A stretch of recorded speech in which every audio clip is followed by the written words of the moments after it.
Et oui, je vous vois. Je vous vois. Oui, c'est bon aussi. Alors, dans l'ordre, Madame Mode. Merci, Monsieur le maire, chers collègues.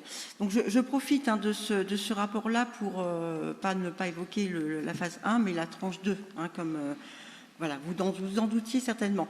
Donc, je profite de ce rapport pour vous demander de faire un point d'étape sur le projet municipal d'aménagement d'une zone maraîchère, donc dans la tranche 2. Vous évoquez à l'instant, Monsieur Pribetich, donc de ne pas urbaniser une partie de la tranche 2. Donc, si on a bien tout compris, il y a une bande urbanisable de 2 hectares. Quel est le périmètre précis de cette bande urbanisable et quelles sont les échéances pour l'aménagement de cette zone? C'est ma première question au maire. Et la deuxième, c'est où en sommes-nous sur la démarche de dialogue avec le collectif citoyen? Quelles méthodes et quel calendrier de concertation sont mis en place? En sachant que le projet semble bien abouti, il y a déjà eu des propos à ce projet-là, est-ce que vous seriez prêt à effectuer quelques changements dans le cadre d'une démarche de concertation et de co-construction du projet? Je vous remercie.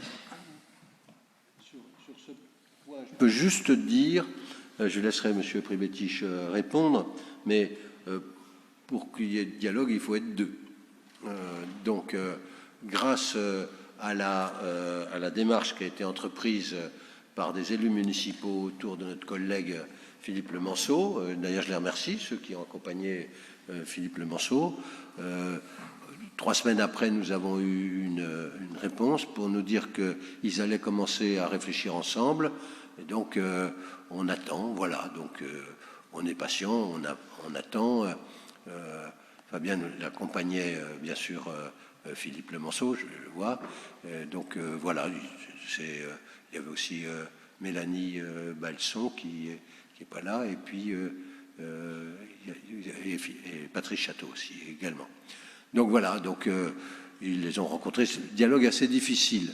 Donc ce que j'essaie de dire, c'est que nous, ce qu'on veut, c'est qu'ils puissent. On nous a dit, ça, je pense qu'il faut bien partir des choses précises. On nous a dit, ce sont les meilleures, ce sont les meilleures terres cultivables de l'espace urbain. Ok, très bien, on regarde sûrement des très bonnes terres maraîchères et tout. Moi je dis, si c'est des bonnes terres cultivables, pour la partie qui est cultivée, eh bien faisons-le de manière légale. Et la manière légale, c'est qu'il y a un bail, des baux. Il y aura des baux qui seront pas, qui seront symboliques, mais qui donneront une respectabilité, peut-être n'en veulent-ils pas, et une légalité, peut-être n'en veulent-ils pas, à cela. S'ils disent non, s'ils veulent pas, on verra bien. C'est jamais simple. On doit être une des seuls endroits ZAD de cette importance en France d'après le ministère de l'Intérieur. Après, ça relève de l'état de droit. Donc, nous, ce qu'on veut empêcher, c'est qu'il leur tombe des trucs sur la tête un matin sans qu'ils s'y attendent. Donc, ce qu'on essaie, c'est qu'on rentre dans la légalité. Voilà, donc M. Pribetich répondra globalement tout à l'heure, y compris, je pense, aux autres intervenants. Mais voilà ce que je voulais dire sur cette opération. Ça ne se fait pas comme ça, effectivement. C'est pas simple, mais il faut essayer de convaincre. Voilà, et convaincre. D'ailleurs, il y a beaucoup de gens qui nuisent, y compris à ceux qui veulent vraiment cultiver les terres là-bas. Ceux qui viennent taguer le centre-ville avec des propos inqualifiables vis-à-vis des forces de l'ordre, qu'on retrouve aussi au niveau national d'ailleurs, qui sont juste des appels à la désobéissance civile en quelque sorte, sont totalement irresponsables ceux qui font ça. Et donc un jour ils seront sanctionnés, je l'espère, le plus rapidement possible. Donc Monsieur Bichot a la parole. Oui, monsieur le maire, effectivement, pour dialoguer, il faut être deux, en tout cas au moins deux dans une commission. Et malheureusement, lors de la commission espace public, monsieur Pribetich a refusé ma question. Donc je la repose ce soir et c'est encore mieux de pouvoir la poser au conseil municipal. Donc fin 2019, vous aviez annoncé, à la veille de la conclusion du PLU-IHD, que vous abandonniez la deuxième tranche. Aujourd'hui, vous avez fait voter la modification du PLU-HD en maintenant un objectif de 1500 logements sur l'ensemble des 2 tranches. Bien, donc ça veut dire que sur la deuxième tranche, en réalité, vous n'avez abandonné, si je comprends bien, aucun logement. Simplement, ils vont être cantonnés sur une portion beaucoup plus étroite de terrain. Et donc, ma première question, c'est comment allez-vous construire autant de logements sur beaucoup moins d'emprise? Et la deuxième question, elle est liée, puisque vous voulez dégager la place pour les potentiels jardins maraîchers. La deuxième question, elle est liée, c'est que M. Pribetich a évoqué un manque à gagner de 3,9 millions d'euros, et donc, in fine, un surcoût pour l'ensemble de l'opération. Mais s'il y a le même nombre de logements, comment se fait-il qu'on ne puisse pas vendre le terrain au même prix? Est-ce que ça veut dire finalement que ces logements auront moins de valeur, auront moins d'intérêt que ce qui était prévu au départ? Voilà mes deux questions sur ce projet. Monsieur Pribetich répondra plus précisément, mais il y a une diminution de la programmation en logement. Je voudrais le dire.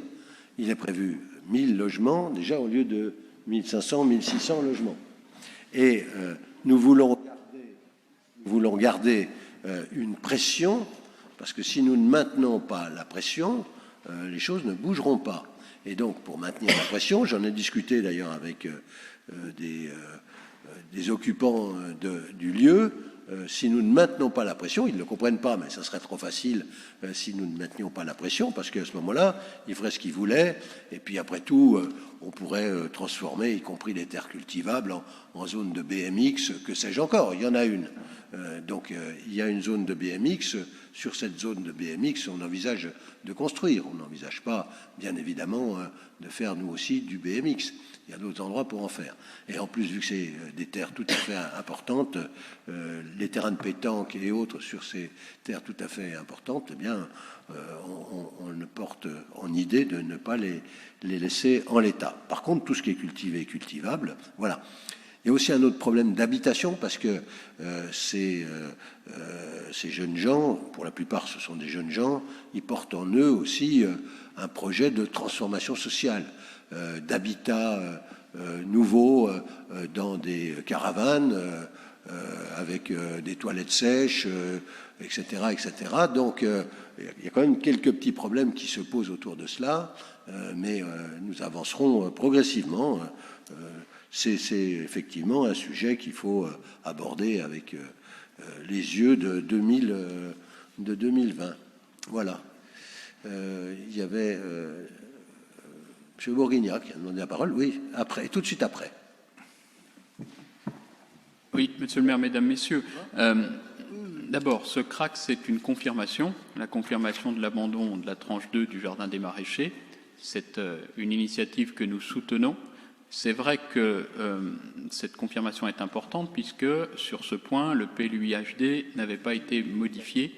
Ça a été indiqué et pour le moment, l'ensemble de la zone est toujours classé comme zone à construire. Donc, nous voyons dans ce CRAC la confirmation de l'engagement pris il y a quelques mois déjà.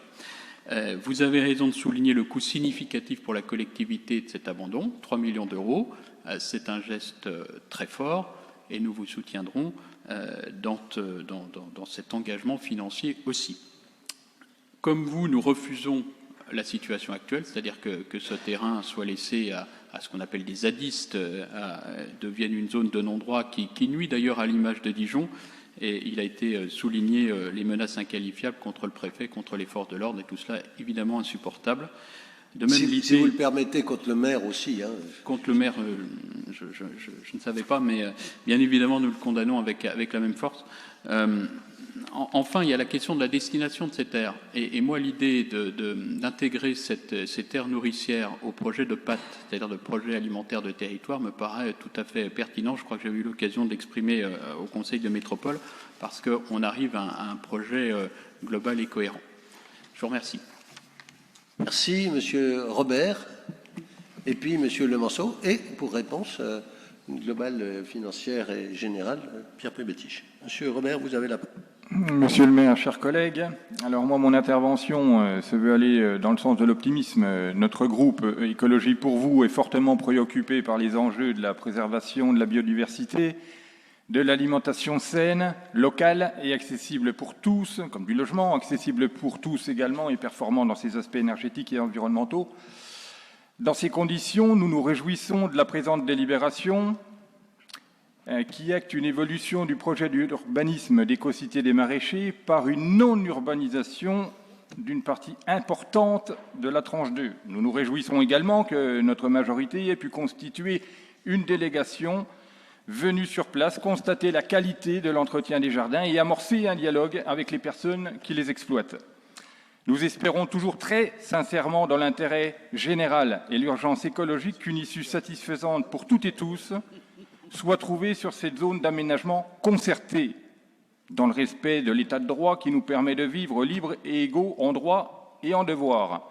Pour ces raisons, nous voterons pour le principe de non-urbanisation contenu dans cette délibération sur une surface significative et souhaitons ardemment que la concertation continue.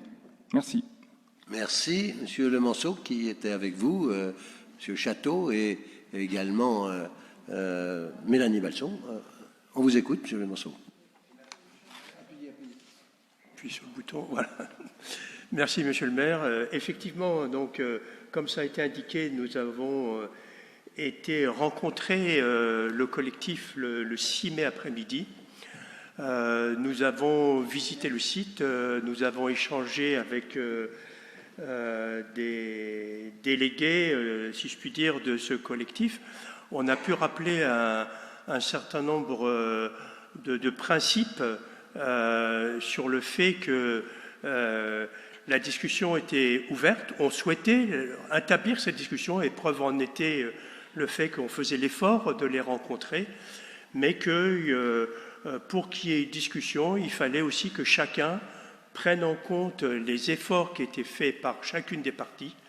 En l'occurrence, là, un effort majeur qui a été souligné par M. Bourguignat, avec un manque à gagner pour la ville, mais aussi, d'une certaine manière, le fait que des citoyens dijonnais qui ne peuvent pas bénéficier de logements, qui sont sur une liste d'attente, voyaient que certains d'entre eux pouvaient habiter là en dépit des règles d'urbanisme et sanitaire. Par rapport à la remarque qui était faite par M. Bourguignat, j'ai indiqué à plusieurs reprises l'intérêt que nous verrions que les efforts qui sont faits sur ce site en termes de production puissent être intégrés dans notre politique de transition alimentaire. Et j'ai proposé que cette politique puisse être présentée en assemblée générale du collectif des Lentillères. J'ai même envoyé un mail dans ce sens et nous sommes en attente de réponse. Donc effectivement, pour qu'il y ait un dialogue, il faut être à deux, je reprends l'expression, et il faut que chacune des parties prenne en compte aussi les contraintes de chacune de ces parties.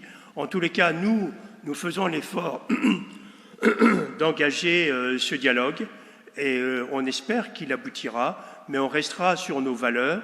Je rappellerai simplement qu'à une époque où on avait des difficultés à trouver un lieu pour Croix-Rouge Insertion, pour de la production alimentaire, de l'aide alimentaire, on avait des difficultés de trouver un site à cause de l'approvisionnement en eau.